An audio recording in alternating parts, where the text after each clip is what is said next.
My Lords, the Government has committed to reform political finance rules. We are considering changes which will help protect our system from foreign interference, such as tighter controls on donations. For example, the Electoral Commission has pointed to a need to consider the rules on company donations. Details of these proposals will be brought forward in due course. My Lords, people are absolutely astonished if they discover that there is absolutely no limit whatsoever as to how much money can be given by one individual to a political party. This week, Transparency International has produced analysis showing how dark money from dodgy sources can infect British politics. And Unlock Democracy has produced an excellent democratic integrity white paper. Will the Noble Lord the Minister undertake to ensure that his department properly considers these reports? And isn't it high time that a government accepted the recommendations of the Committee on Standards in Public Life that there should be a £10,000 maximum cap on the sum any individual can give to a party? My Lords, let me first address the point the Noble Lord made in relation to reports, in particular Transparency International. The Government is committed to safeguarding the integrity of our democratic processes, and as I'm making clear today, we'll be taking steps to strengthen protections against foreign interference in our elections. We are seeking and remain open to evidence from stakeholders, particularly in relation to threats of our democracy. Our primary concern is reducing the threat of foreign interference. Political parties play a vital role in our democracy, and it is important that they are able to fundraise effectively and communicate with the electorate. My department is currently developing them proposals to give effect to these commitments. We are engaging with key stakeholders, such as the Electoral Commission and the Committee of Standards, and we'll update the House in due course. My Lords. As part of that process, will the Noble... okay, wait. My Lords, does the Noble Lord the Minister agree with me that it is utterly central that the new government takes every step to clean up our politics on political donations and beyond? And as far as political donations are concerned, does he agree that as well as a cap, we need greater transparency? For example, all donations over £200, we should know the identity of the donor. We need to ban all foreign donations, cutting off the infiltration of Russia or China in our politics. And we need to strengthen the remit and powers of the Electoral Commission to ensure both integrity and legitimacy of our donations. My noble friend makes a number of excellent points, and just to summarise, I agree there's a lot more we have to do as government.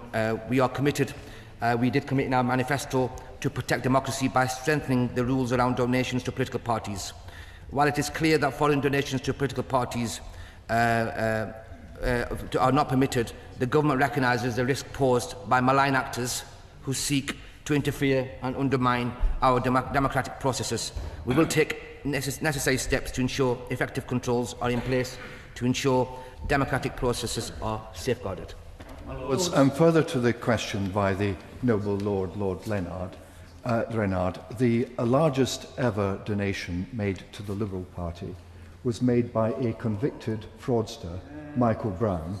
And in looking at any changes in the law, would the government consider forcing political parties who've received money from fraudulent sources like the Liberal Party to return that to the victims of the fraud? My Lords, that's an interesting point made by the Noble Lord. I think that's for not myself as government here, but that's for other parties to consider. This is a political party decision and how they operate. Would the Minister agree that a key point in a democracy is for donations to be transparent, the sources of those donations? So therefore, could I urge him to look at unincorporated associations and change the rules? Because this has been used by the Conservative Party on an industrial scale to make it very difficult to know where large sums of public money come from that are affecting our elections. My Lords, my noble friend makes a very interesting point, and let me reassure my noble friend that we are going to look at the whole issue of electoral reform, and we will bring legislation forward. But there is nothing timetabled in this session, but it's difficult to specify a particular date. But the issues that my noble friend raises is something that we will take away and consider when we bring legislation forward, not just to look at political donations, but to look at wider electoral reform. My Lords, would the noble Lord... If His Majesty's Government intends to cap donations to political parties, can the noble Lord the Minister confirm that this cap will also extend to clothes and glasses? Oh my God.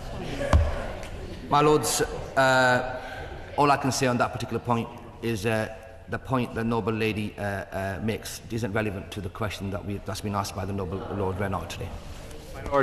My Lord, would the noble Lord the Minister look again at the backdoor loophole which exists for foreign donations to political parties to find its way into Northern Ireland through the Irish Republic? In 2022, over $1 million was raised by Sinn Féin, and before the Assembly elections in May 2022 in Northern Ireland, money from that source found its way into Sinn Féin in Northern Ireland. So can the Minister undertake to revise that issue, look at it again as it was raised in the other House many years ago, and take action? I thank the noble Lord for making that point, and what I can assure the noble Lord, I will contact colleagues in the Northern Ireland team, and we will revert back to the noble Lord. My Lords, I think the Minister does accept that there is an urgency to tackle foreign donations, malign actors, and indeed donations funnelled through companies that may or may not actually operate in reality in the UK. And this is an extremely serious issue, notwithstanding comments from the Conservative Party. The secondary issue, however, is the one raised by my noble friend, which is the substantial donations made within the UK, and limiting donations in the UK to small numbers would not just democratise the process, but would get parties to focus again on membership, which has been in spectacular decline in the UK, as parties know that they focus their effort just on a handful of seats and very major donors. And that is not healthy to democracy. And incidentally, if we were to cap that, it might make an interesting change to the representative nature of this chamber too. My Lords, the noble Lord made a number of points there. Let me reassure the noble Lord, we want to ensure the government's focus and manifesto commitment to ensure is to strengthen integrity in our democratic process. Democracy is precious, and we want to make sure no malign actors can contribute to our democracy, and any foreign interference is stopped. But it is for political parties themselves under law to ensure the nature of the donation and the background who is donating and what nature of company or individual is donating to their political party. My Lord, the Minister is aware of my long-standing concern about the use of anonymous opinion polls and other forms of campaigning, either in a general election or prior to one. Could the Minister please ensure that he talks to the excellent new Chief Executive of the Electoral Commission and to establish that they use all the powers that they have currently available to check on the sources of funding for the sorts of issues I've identified, and if they don't have those powers, that they are given the powers through changes in legislation where necessary? My Lords, the noble Lord and myself did meet the new Chief Exec of the Electoral Commission, and we will continue to have them conversations together if need be, knowing the noble Lord's expertise in this particular area. But the noble Lord's quite right. The Election Commission plays an important part in the UK's democratic system, promoting public confidence in the democratic processes and ensuring its integrity. And on the particular question about the anonymous donations, this is something I will take away and ensure that we can come back to the noble Lord with some more facts and more information. Does my noble friend recall that the last government thought it wise and legislated accordingly to ensure that people who lived abroad for more than 15 years and had no intention of ever living in the United Kingdom again should be enfranchised? Can he tell us, as a result of material gathered since the last election, precisely how many more people were given the franchise as a result of that? I've heard estimates of around 2.5 million. What have been the costs involved in ensuring that these people are identified and known to be bona fide residents at whatever residence they last lived at in the United Kingdom?